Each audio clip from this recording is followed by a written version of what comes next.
entramos directamente al tema entonces.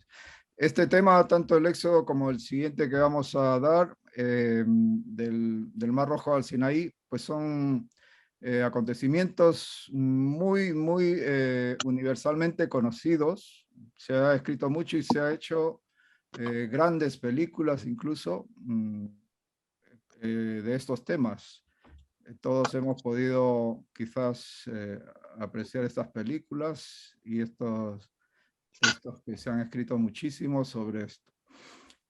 Como hemos visto en los capítulos anteriores, pues Dios tuvo que emplear a fondo su poder para poder liberar a su pueblo que estaba esclavizado por el faraón. Y finalmente, pues accedió a que salieran, pero no salieron con las manos vacías. Ellos, como veremos más adelante, pues obtuvieron mucha riqueza. No solamente llevaron sus posesiones, sino que los egipcios pues les dieron muchísimas riquezas que llevaron ellos. Como siempre vamos a dejar para las personas que quieran hacer algún comentario o alguna pregunta, pues tenemos aquí el teléfono y el mail de la iglesia, que estaremos encantados de recibir y de compartir sus comentarios y preguntas. Bueno, vamos ya a la introducción.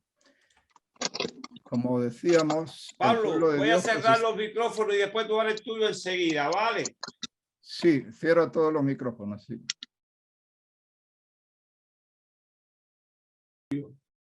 Puedes tú abrir el tuyo.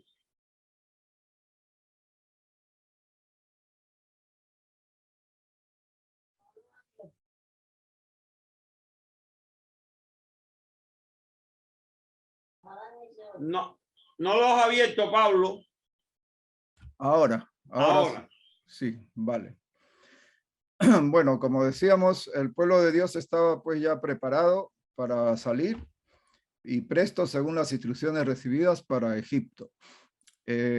Antes de la mañana, o sea, por la madrugada, ya estaban ellos en camino y salieron alrededor de unos 600,000 hombres, o sea, sin contar las mujeres, niños y acompañantes y ancianos y tal.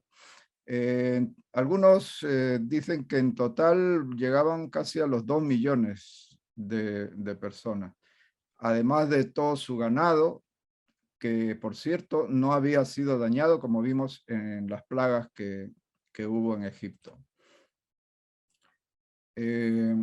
Esta gran multitud pues estaba compuesta no solamente de el pueblo hebreo y sus familias, con sus ganados y sus animales, sino también estaba compuesto de los egipcios que finalmente pues habían sentido, o sea, habrían obrado por la fe en el Dios de los hebreos. Y por otros egipcios también, que más bien estos quizá por miedo de las plagas o por curiosidad, que también se unieron, pero que lamentablemente más tarde pues causaron grandes problemas y rebeliones entre los hebreos. Fueron los que instigaron estas rebeliones. Antes de salir los hebreos habían exigido, como hemos visto, a los egipcios una gran cantidad de bienes, joyas, oro, plata y demás cosas que por el tiempo que ellos habían estado de esclavos y se les fueron dadas para que salieran rápidamente porque ellos ya no querían más plagas ni más castigos. Y entonces pues los esclavos salieron con un gran botín. También llevaron, como se habían comprometido, los restos de José. ¿Por qué Dios los llevó por un camino tan largo hacia la tierra prometida? Como vemos en este mapa, el camino más corto era bordeando, digamos, el mar Mediterráneo hacia Filistea, que es lo que marca la línea roja, pero sin embargo Dios lo llevó por donde está marcado en azul. Aquí vemos que tuvieron que cruzar el Mar Rojo, llegar a Mará, Elín, a Madián, hasta el monte Sinaí. Ya veremos más adelante por qué fue que Dios hizo esto, el camino más largo. ¿Por qué? Pues, como dijimos, el camino más corto era por la región de Filistea, pero el Señor no los llevó por ese camino corto, sino que tuvieron que dar un largo rodeo. Y esto fue por los siguientes motivos. Si iban por ahí, los filisteos los hubieran tratado como esclavos que huían de sus amos, es decir, que los hubieran tratado mal. Además, los hebreos, por otro lado, tenían un conocimiento muy limitado de Dios porque tantos años de esclavos, siglos de esclavos, pues, y tenían muy poquita fe ya. Además, se hubieran aterrorizado y desanimado al enfrentarse a pueblos tan fuertes y acostumbrados a la guerra, pueblos muy guerreros que se iban a encontrar por ese camino. Por otro lado, ellos eran un gran número de esclavos con mujeres, ancianos, niños y animales que no eran gente de guerra, no tenían armamento ni estrategias militares. Entonces, por eso es que Dios los dirigió por ese camino largo, porque Dios tuvo compasión de ellos y quiso protegerlos de esa manera. Vemos pues que el pueblo inició el éxodo, o sea, la salida de Egipto, guiados por el Señor. Como vemos aquí, delante de ellos, Dios los iba guiando. Y lo hacía, como vamos a ver, de dos maneras muy concretas. Una de ellas es la que vemos, que es la nube que iba delante de ellos y que les protegía, esa columna de nube los protegía del sol del desierto y de la humedad, del calor húmedo, y les proporcionaba frescor mientras cruzaban por el desierto. ¿Y cuál era la otra manera? Pues era en lugar de esta columna de humo, pues era una columna de fuego durante la noche que los iluminaba y protegía el campamento de los peligrosos animales que hay en el desierto, o sea, serpientes, escorpiones, etc. Así pues estaban seguros de que Dios estaba con ellos y que los iba dirigiendo. No voy a leer el texto de Isaías, pero tomen nota para que puedan leerlo después porque tenemos que avanzar. En el camino, Dios le indicó a Moisés que debían desviarse del camino hacia un desfiladero, porque Faraón había salido a perseguirlos. A Faraón le habían informado que los israelitas no iban, como habían dicho, a adorar a su Dios y volver, no, sino que se querían escapar. Además, los hombres de ciencia y sacerdotes le habían asegurado al faraón que las plagas habían sido causas naturales. Y hasta hoy en día también hay algunos eruditos que piensan que sí, que esas plagas pues, fueron una consecuencia natural del ambiente. Además, los egipcios pensaron que ahora ya no tendrían mano de obra gratis. Faraón pues armó su ejército y el rey iba delante de ellos, el faraón, y también los sacerdotes, como que fueran bendecidos por sus dioses. Así que pensaron que incluso la plaga de los primogénitos, pues que era un castigo de sus dioses por dejar escapar a estos esclavos. Además, ellos no querían ser la burla de otras naciones. Por eso salieron con gran furia y fuerza, ejército y con todas sus armas, para traer nuevamente a los esclavos. El miedo, pues, se apoderó del pueblo de Dios. Israel estaba acampado junto al mar Rojo, que estaba delante de ellos, y estaba rodeado por unas montañas, y o sea que no podían avanzar hacia ningún lado. Si volvían por sus pasos, se encontrarían con el ejército de Faraón que venía hacia ellos.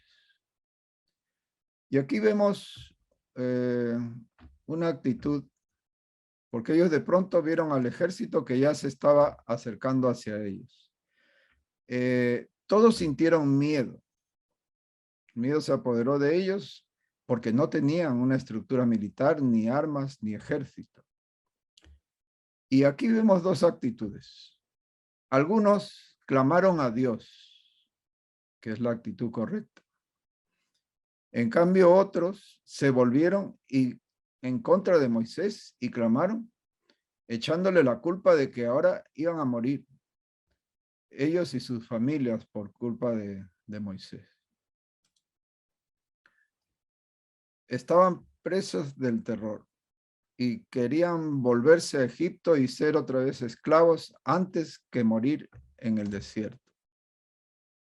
Aquí vemos pues que Moisés se turbó al ver la poca fe que tenía el pueblo.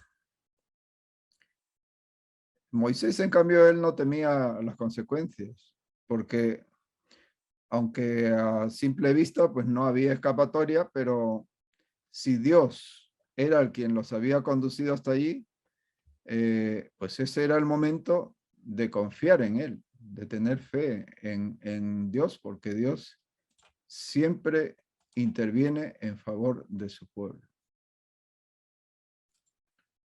Cuando llegó hacia ellos el ejército y parecía que ya no había ninguna escapatoria, de pronto la columna de nube se levantó hacia el cielo y pasó por encima de los israelitas y se interpuso entre Israel y el ejército del faraón. Qué portentoso es cuando obra nuestro Señor. Se creó pues como una muralla de tinieblas entre el pueblo y sus enemigos. Los egipcios quedaron cegados y su dios Ra, que es el sol, no les daba luz ni los guiaba. Pero sin embargo, para los hebreos fue un gran raudal de luz. A medida que se iba haciendo de noche, ellos siguieron avanzando y Dios les dijo que llegaran hasta la orilla del mar y que Moisés levantara la vara para dividir el mar y así Israel podría avanzar en seco hacia la libertad. Cuando Moisés hizo eso, el mar se dividió en dos. Israel pasó el mar como por tierra seca y mientras las aguas se mantenían en dos majestuosas columnas al paso del pueblo de Dios, la columna de fuego alumbró el camino nuevamente por delante hacia la otra orilla. Cuando el ejército del faraón ya pudo avanzar, entró en el mar siguiendo a los israelitas y entonces hubo una gran confusión, una oscuridad y trataron de huir hacia tierra firme, pero Moisés volvió a extender la vara desde la otra orilla y las columnas de agua se desplomaron otra vez sobre todo el ejército del faraón, que pereció ahogado. Entonces Israel entonó ese famoso canto de liberación y de gracias a Dios por haber intervenido en su favor. Yo les recomiendo que lean, bueno, yo lo he leído varias veces y cada vez me gusta más, Éxodo 15 del 1 al 17. Está el canto de liberación que entonó el pueblo de Dios en ese momento. Este canto y la gran liberación que conmemoraba hicieron una impresión imborrable en la memoria del pueblo hebreo. Y siglo tras siglo ha sido repetido por los profetas, por los cantores de Israel, para atestiguar que Jehová es la fortaleza y la liberación de los que confían en él. Ese canto no pertenece solo al pueblo judío, porque indica la futura destrucción de todos los enemigos de la justicia y señala la victoria final del Israel de Dios. El profeta de Patmos vio la multitud vestida de blanco, los que habían alcanzado la victoria, que estaban sobre un mar de vidrio mezclado con fuego, teniendo las arpas de Dios, y cantaban. ¿Qué cántico cantaban, mis hermanos? El cántico de Moisés, siervo de Dios y del Cordero. Este mismo cántico del cual estamos hablando. Y todos lo cantaremos cuando estemos con nuestro Señor. Alabado sea su nombre. Fue por la fe como pasaron ellos el mar rojo, como si fuera tierra seca. Al avanzar hacia el agua misma, demostraron creer en la palabra de Dios, dicha por Moisés, y hicieron todo lo que estaba a su alcance. Entonces obró el poderoso de Israel y dividió el mar para abrir el sendero bajo sus pies. Bueno, hasta aquí hemos terminado la parte que corresponde al Éxodo. Ahora vamos a continuar con el siguiente capítulo, que es del Mar Rojo al Sinaí. Desde el Mar Rojo, ellos continuaron su camino hasta el Sinaí, guiados otra vez por la columna de nube y de fuego. De nube por el día y de fuego por la noche. Estaban llenos de regocijo porque se sentían libres de todo mal pensamiento y todos los miedos habían desaparecido. Moisés conocía muy bien esa región y él sabía que iban a llegar a Mará, donde el agua no era muy agradable para beber. Pero cuando llegaron todos se agolparon rápidamente para beber agua y se dieron cuenta que el agua era muy amarga. Clamaron y reprocharon a Moisés que por qué quería envenenarlos con esa agua. Pero Moisés oró al Señor y entonces el Señor le mostró la solución. Debían coger un árbol y echarlo al agua y así el agua ya quedaría apta para beber. Así por medio de Moisés el Señor volvió a reafirmar su promesa al pueblo.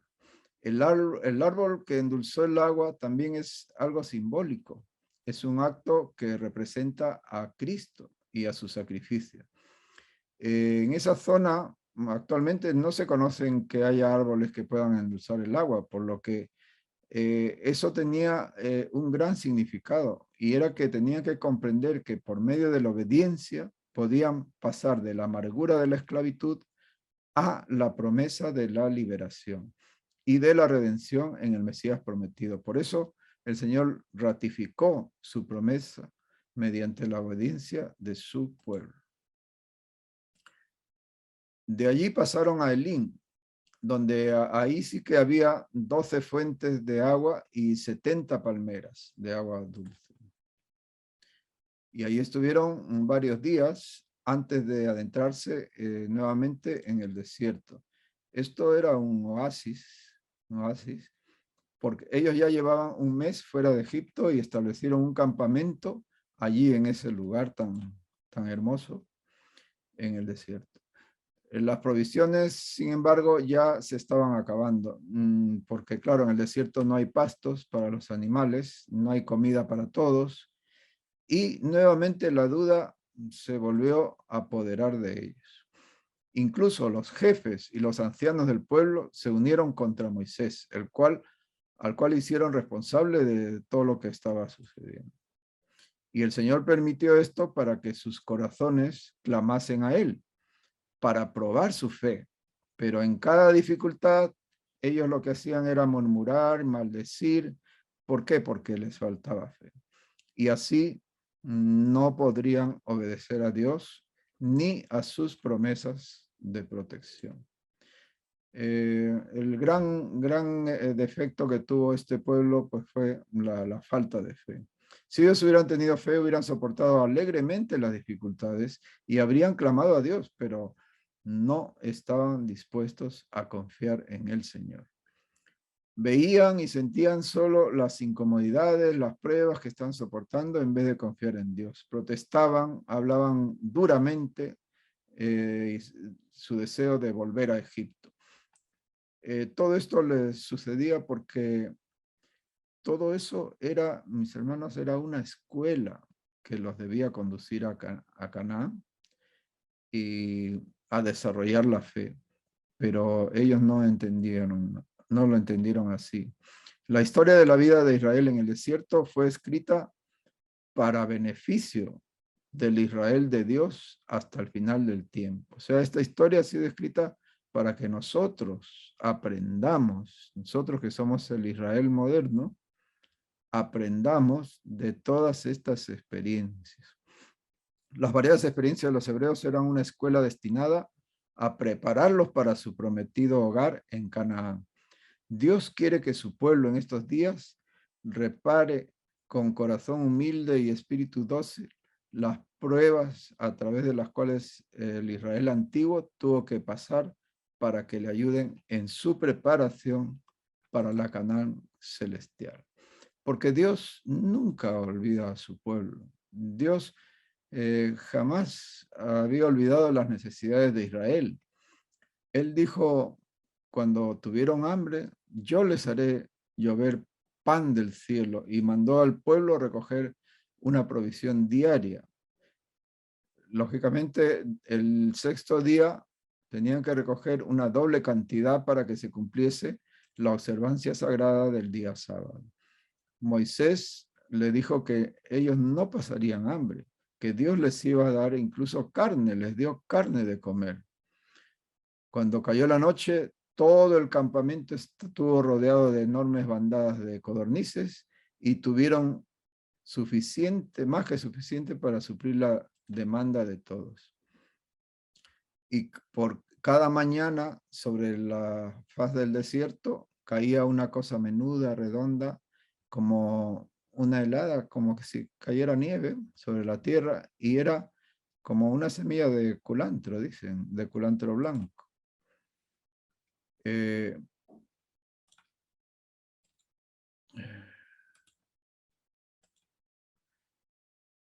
El pueblo lo llamó maná. Y Moisés dijo, este es el pan que Jehová os da a comer. Y el pueblo recogió el maná y encontraron que había abundante provisión para todos. Se les ordenó recoger diariamente 2 litros para cada persona, y de él no había que dejar nada para el otro día. Algunos trataron de guardar una provisión para el día siguiente, pero encontraron que al otro día ya eso no valía, ya se había estropeado. La provisión para el día debía juntarse por la mañana, pues todo lo que quedara en el suelo se derretiría por el sol. Dios les recordó también el asunto del sábado. El sexto día el pueblo tenía que recoger el doble, es decir, 4 litros por persona. Cuando le dijeron esto a Moisés, él recordó que el día siguiente era sábado del Señor y que no debían de hacer ningún tipo de trabajo. Y así lo hicieron, recogieron el doble el sexto día y vieron que no se estropeó para el día siguiente y pudieron comerlo en sábado sin ningún problema. Dios quiere que incluso hoy su pueblo guarde también el sábado como tiene que ser, sabiendo que el sábado comienza en la puesta del sol. Solo del día de preparación, o sea, el viernes, la puesta del sol del viernes.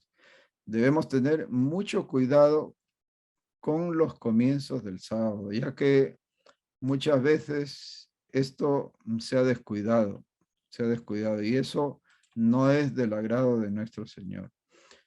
Todo trabajo que no se pueda hacer antes del comienzo del sábado se debe dejar para otro día, no hacerlo en ese momento. El triple milagro. cada día los israelitas veían la santidad del sábado al recoger el maná que caía del cielo. Y ocurría un triple milagro. Por un lado, cogían el doble de maná el día viernes, mientras que el sábado no caía nada. Cuando guardaban para el sábado se estropeaba.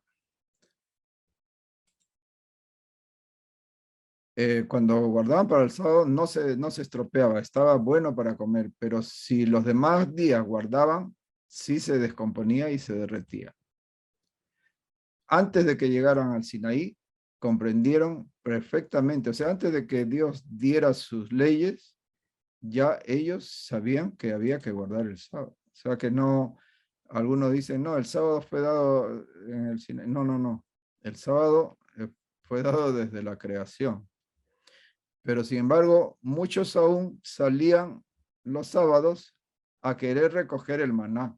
Por eso Dios le dijo, ¿hasta cuándo no queréis guardar mis mandamientos y mis leyes?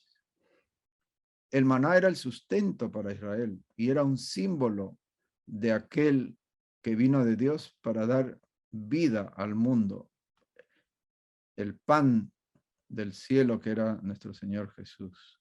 Esto lo podemos leer en Juan 6, 46 al 51. No lo voy a leer ahora porque si no nos alargamos mucho. Y también es una promesa para el futuro. También tenemos aquí otra cita, Apocalipsis 2:17. Bueno, después de salir del desierto de Sin, los israelitas acamparon en Refidín y allí no había agua. Claro, en el desierto no hay agua. Y de nuevo desconfiaron de la providencia de Dios. En su ceguedad y presunción, el pueblo fue a Moisés con la exigencia, danos agua que bebamos. Pero Moisés perdió la paciencia. Habían prometido, cuando tenían abundancia, confiar en el Señor, pero cuando presentaron las dificultades, pues se volvían en contra de Dios y en contra de Moisés. Y lo acusaron de querer matarlos y de querer quedarse con todas las riquezas y los bienes cuando ellos se hubieran muerto. Moisés clamó a Dios y Dios le dijo lo que tenía que hacer. Tenía que presentarse delante del pueblo con los ancianos delante de una peña y Dios le dijo, yo estaré delante de ti y delante de la peña y tú herirás con la vara la peña y saldrá agua. Así lo hizo Moisés y salió agua en corrientes vivas que abasteció de sobra todo el campamento. Moisés hirió la peña, pero fue el Hijo de Dios el que estaba escondido en la columna de nube junto a Moisés, el que hizo brotar las corrientes de agua viva, ¿no? Porque Jesús dijo, yo soy el agua de vida. No solo Moisés y los ancianos, sino también toda la multitud que estaba de pie a lo lejos presenciaron la gloria del Señor, pero si se hubiesen apartado la columna de nube, pues todos hubieran muerto a causa del terrible fulgor que aquella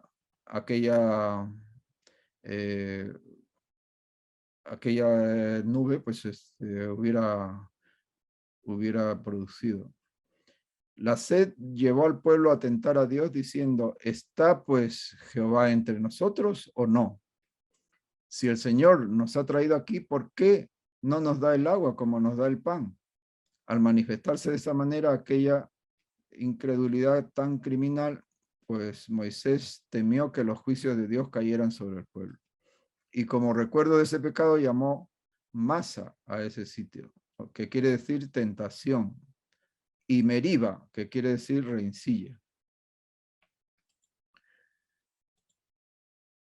Empezaron pues los peligros, claro, cuando uno se va apartando de Dios, ya uno tiene que atravesar los peligros que hay en este mundo.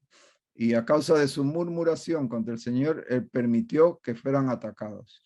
Y entonces una tribu feroz y guerrera que vivía por esa región, que eran los amalecitas, atacaron por retaguardia al pueblo Y precisamente a los que estaban más cansados y rezagados, pues les hicieron daño.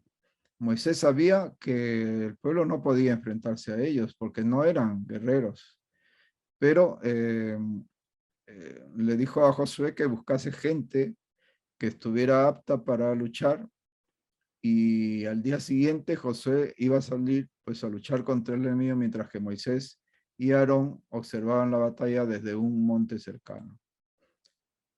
Así que empezó la batalla y Moisés, con los brazos extendidos hacia el cielo y con la vara, clamó al Señor por la victoria.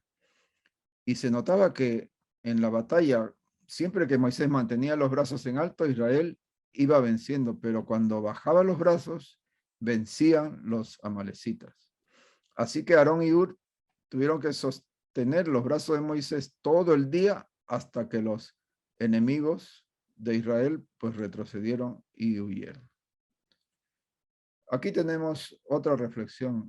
Al sostener los brazos de Moisés, demostraron pues al pueblo que su deber era apoyar en su ardua labor a Moisés, ¿no? Mientras recibía las palabras de Dios para transmitírselas. Y lo que hizo Moisés también fue muy significativo, pues les demostró que su destino estaba en manos de Dios. Mientras que el pueblo confiara en el Señor, Él combatiría por ellos y dominaría a sus enemigos. Pero cuando no se apoyaban en Él, cuando solo confiaran en su propia fuerza, entonces serían más débiles que los que no tenían conocimiento de Dios, y sus enemigos triunfarían sobre ellos. Como los hebreos triunfaban cuando Moisés levantaba las manos e intercedía por él, así también triunfará el Israel de Dios cuando mediante la fe se apoye en la fortaleza de su poderoso ayudador. No obstante, el poder divino ha de combinarse con el esfuerzo humano. Moisés no creyó que Dios vencería a sus enemigos mientras Israel estuviese inactivo. Mientras el gran jefe imploraba al Señor, Josué y sus valientes soldados hacían su parte en cuanto podían para rechazar a los enemigos de Israel y de Dios. Así también nosotros tenemos que hacer nuestra parte, y lo que no podamos lo hará nuestro Señor. No muy lejos de donde estaba Israel estaba la casa del suegro de Moisés, Jetro, que quiso visitar al pueblo de Dios, trayendo con él a su esposa de Moisés, y a sus hijos. Fue muy grata la visita. Moisés y el pueblo hicieron sacrificios por la liberación, y relató Moisés a su suegro todo lo que había acontecido, y este bendijo al pueblo y adoró a Dios. Pero cuando Jetro vio cómo Moisés estaba todo el día escuchando no solo las cosas, los problemas grandes del pueblo, sino las pequeñas rencillas, pues lo amonestó y le dijo, así no puedes seguir. Le dijo, tú vas a desfallecer y el pueblo también. Tú tienes que delegar en hombres sabios que deben ser instruidos, y Moisés solamente atender los casos graves y consultarlos a Dios. Moisés era el escogido de Dios, pero también necesitaba que alguien le instruyera, alguien de más experiencia, pues le instruyera a algunas cosas. El caudillo escogido de Israel escuchó con buena gana las amonestaciones del piadoso sacerdote de Madián, o sea, de su suegro, y adoptó su plan con sabia disposición. Bueno, finalmente llegaron al monte sagrado, al monte de Sinaí. De Refidín, el pueblo continuó su viaje, siguiendo la columna de nube, y a pesar de que parecía imposible atravesar ese desierto y las montañas que habían, siempre Dios los guiaba por el mejor camino. Y entonces con solemne majestad apareció el monte Sinaí ante ellos con su imponente macizo. La columna de nube se posó sobre su cumbre y el pueblo levantó sus tiendas en la llanura. Allí tendrían que morar durante casi un año. De noche la columna de fuego les aseguraba la protección divina, y al amanecer el pan del cielo caía suavemente sobre el campamento.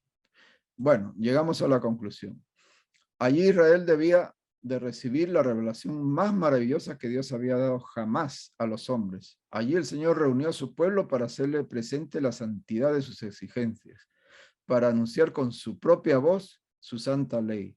Grandes cambios y radicales habían de efectuarse en ellos, porque las influencias envilecedoras de la servidumbre y del largo contacto con la idolatría habían dejado su huella en sus costumbres y en su carácter.